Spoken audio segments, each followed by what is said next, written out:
வணக்கம் மக்களே! இன்னைக்கு நம்ம வீடியோல என்ன பார்க்க போறோம்னா, ஒரு ஷேர் வந்து பர்ட்டிகுலர் ஷேர் அல்லது மார்க்கெட் வந்து அப் ட்ரெண்ட்ல போகப்போது.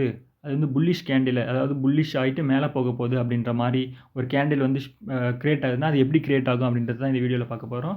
இது வந்து ஒரு முக்கியமான வீடியோ. ஏன்னா வந்து இது மார்க்கெட்ட வந்து ஐய குறிக்கும். இது வந்து அதனால வந்து நம்ம ஷேர்ஸ் வந்து இன்கிரீஸ் ஆகும். நம்மளோட ப்ராஃபிட்டும் இன்கிரீஸ் ஆகும். ஓகேங்களா? இது வந்து நல்லா ஃபுல்லா பாருங்க. எப்படி கிரியேட் ஆகுதுன்னு நம்ம பார்க்கலாம். ஃபர்ஸ்ட்டு வந்து இந்த இந்த கேண்டிலோடைய பெருசா இருக்குல்ல கிரீன் கலர்ல, இது வந்து ஒரு புல்லிஷ் கேண்டில். இது வந்து நம்ம பாடின்னு சொல்லுவோம். ஓகேங்களா? இது வந்து லோல வந்து கோடு மாரி இருந்து, ஹைல ஒரு கோடு இருக்குல்ல. இது வந்து என்னன்னா, அந்த கேண்டிலோடைய ஷேடோ. அதாவது வந்து என்னன்னா, அத டச் பண்ணும். பட் ஆனா வந்து டிராவல் பண்றது வந்து அந்த பாடில தான் டிராவல் பண்ணும்.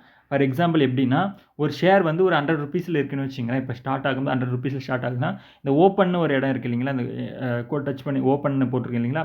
இந்த ஓப்பன் இடத்துல ₹100ல வந்து இந்த ஷேர் ஸ்டார்ட் ஆகுதுன்னா, கொஞ்சம் டக்குன்னு வந்து ஒரு லோல ஒரு சின்ன ஒரு செல் நடக்கும். அந்த இடத்துல வந்துட்டு லோ வந்து ஒரு 95 அந்த ரேஞ்சில வந்து அப்படியே மறுபடியும் 100 டச் பண்ணிட்டு, மறுபடியும் அது போயிட்டே வந்து இந்த குளோசிங் இருக்கு இல்லைங்களா? அது வந்து ஒரு 110 வச்சுக்கங்களேன். 110 வரைக்கும் டிராவல் பண்ணிட்டு, மறுபடியும் வந்து 112க்கு போகும். 12க்கு போய் லைட்டா டச் பண்ணிட்டு, அங்க ஒரு சின்ன ஒரு அதாவது என்னன்னா, அங்க ஒரு ஹைல போகுதுன்றதால பர்ச்சேஸ் நடக்கும். ஓகேங்களா? அங்க வந்து பர்ச்சேஸ் நடந்துட்டு, மறுபடியும் வந்து 110க்கே வந்துரும். இப்ப இந்த இடத்துல ஃபுல்லா டிராவல் ஆயிட்டு போயிட்டு, மேல வந்து என்னன்னா, ஹைல போயிட்டு டச் பண்ணிட்டு, மறுபடியும் ஏன்னா வந்து 112ல வந்து கொஞ்சம் நெறைய பேரு பார்ட்டிசிபேட் பண்ண மாட்டாங்க. அதோடைய பார்ட்டிசிபேட் எங்க நெறைய நடக்குன்னா, இந்த குளோசிங் நடக்குது இல்லைங்களா? குளோசிங்க்கும் அந்த ஓப்பனுக்கும் நடுவுல தான் வந்து அதிக பேர் வந்து பர்ச்சேஸ், செல் பண்ணுவாங்க. ஓகேங்களா? அந்த இடத்த வந்து குறிக்கிறது தான் வந்து என்னன்னா, அந்த பாடின்னு சொல்லுவாங்க. இந்த லோ ஐ ஷேடோன்றது என்னன்னா, அந்த இடத்துல வந்து பையரும் சரி, செல்லரும் சரி கொஞ்சம் கம்மியா இருப்பாங்க. அதனால தான் வந்து என்னன்னா, அது ஒரு பாடியா கிரியேட் ஆகாம, ஒரு ஷேடோ மாரி, ஒரு கோடு மாரி, சின்ன மூவ்மெண்ட் குடுக்குறதால, அந்த கோடு மாரி ஏன்னா வந்து அந்த இதில பர்ச்சேஸும் நடக்கும், சேலும் நடக்கும். ஓகேங்களா? அதனால ஆனா அதிகப்படியான குவான்டிட்டி இருக்காது. அதனால வந்து என்னன்னா, அது ஃபுல் பாடியா கிரியேட் ஆகாம, ஒரு சின்ன ஒரு கோடு மாரி கிரியேட் ஆயிது. கொஞ்சமா நடக்குது அப்படின்ற மாரி மீனிங். இப்படி தான் வந்து என்னன்னா, ஒரு மார்க்கெட் வந்து அப் ட்ரெண்ட்ல இருக்குது. இல்ல வந்து அந்த ஷேர் வந்து அதிகமா பர்ச்சேஸ் பண்றாங்க. அதாவது வந்து நல்லா ஹைல போகுது அப்படின்ற மாரினா இப்படி தான் கிரியேட் ஆகும். ஒண்ணு வந்து இன்னும் ஓப்பன் ஆகிட்டு சின்ன அதாவது வந்து என்னன்னா, ரொம்ப டவுன்ல வந்து அந்த லோ இருக்கு இல்லைங்களா? அது வந்து ரொம்ப டவுன்ல வந்துச்சுன்னா, அது வந்து மார்க்கெட் வந்து இறங்க போகுது அப்படின்ற மாரி அர்த்தம். ஆனா வந்து இது வந்து சின்ன ஒரு கோடு மாரி டச் பண்ணிட்டு, மறுபடியுமே வந்து அது என்ன பண்ணுச்சு மேல போகுது இல்லையா? ஓப்பன்ல வந்து பாடி வந்து கிரீன் கலர்ல வந்து மேல நோக்கி அதாவது வந்து மேல நோக்கி போகும்போது தான் அது வந்து என்னன்னா, அது வந்து புல்லிஷ் கேண்டில். மார்க்கெட் வந்து அது வந்து ட்ரெண்ட் வந்து அது அப் ட்ரெண்ட்ல போகுது அப்படின்றது வந்து அதுக்கு மீனிங் ஆயிடும்.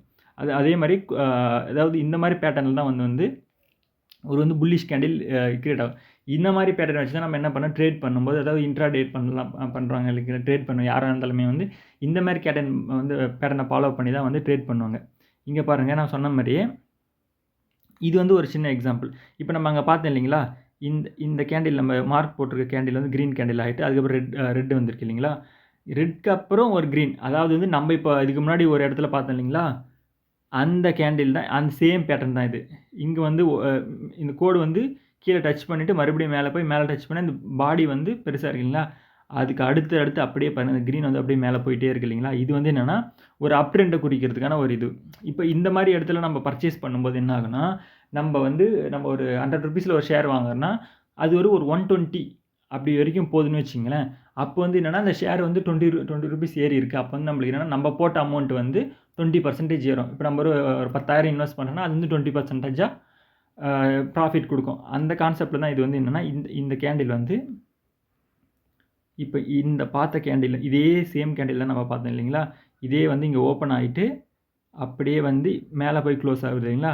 இதுக்கு அடுத்த கேண்டில் கிரீன் கேண்டிலா வந்து இந்த மாரி பேட்டர்ன் கிரியேட் ஆச்சுனாவே, அது வந்து நல்ல ஒரு அப் ட்ரெண்ட் போயிட்டு நம்மளுக்கு ப்ராஃபிட் குடுக்கும்னு அர்த்தம். ஓகேங்களா?